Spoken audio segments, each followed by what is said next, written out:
rapidement. Euh, Plusieurs choses que j'ai envie de dire.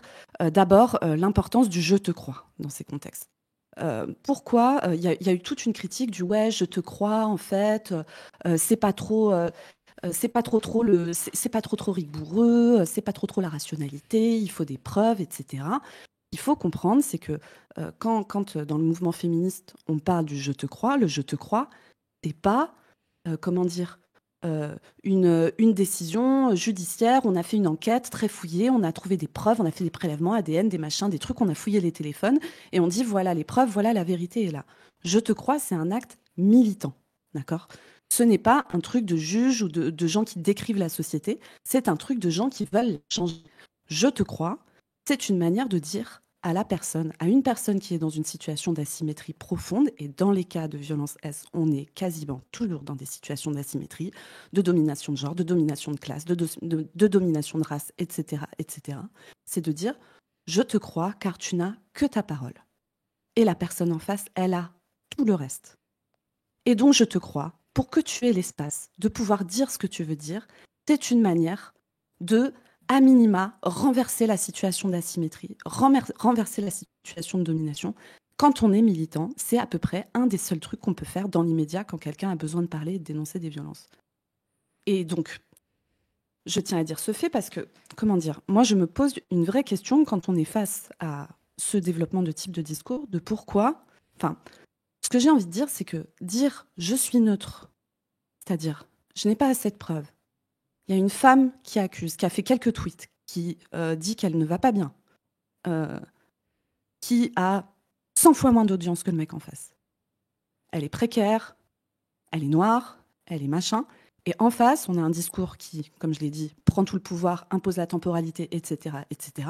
Face à un mec qui est un patron, blanc, qui dit qu'elle est un peu folle, mais pas trop, etc. Avec en plus tout ce que ça peut charrier de misogynoir aussi, hein, de angry black woman, hein, voilà. Euh, et qui, encore une fois, a énormément d'espace pour imposer son récit. Dans ce contexte-là, je le dis, quand on est militant, se dire neutre, ce n'est pas neutre.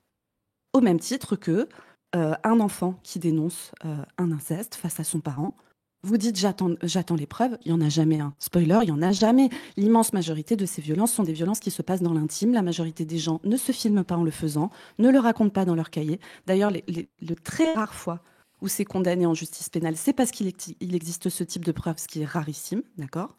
Si vous tenez un discours de j'ai besoin de preuves, je suis neutre, etc., ce n'est pas neutre. C'est de fait une prise de position qui favorise la personne qui a le plus de pouvoir dans l'équation. Et ça, comment dire, c'est, vous voyez, par exemple, je donne un exemple et pour vous montrer que ça sert le discours. Quelqu'un qui a une attitude plus de journaliste, moi je comprends qu'il ait cette attitude-là. Son objectif, c'est de décrire les choses, etc. Son objectif, c'est pas de transformer, d'accord?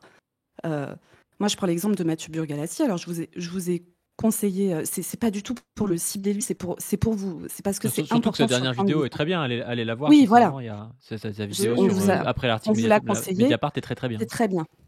Mais voyez, par exemple, quelqu'un comme Mathieu Burgalassi, mais qui le dit lui-même, qui est plus un journaliste en fait. Il dit, bah voilà, moi je suis neutre, j'attends les preuves, etc.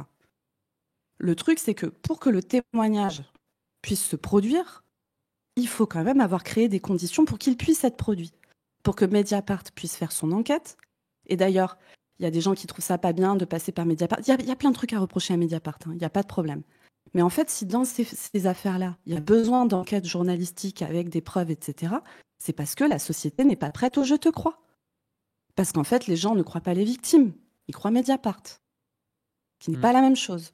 Ah bah oui. Et Oui. comment peut se produire le témoignage de Mediapart si les personnes ont été silenciées avant, si la force de frappe a été si grande que les personnes ont décidé de se taire par peur, par honte, par peur des représailles, parce qu'elles sont tellement mal qu'elles ne peuvent plus parler. Enfin, vous voyez, et ça, encore une fois, je nous pose la question à nous tous sur un plan politique. On peut aller même, Est-on neutre quand on fait ça? Moi, je ne pense pas. on peut même aller plus loin. La façon dont est organisée la société, les gens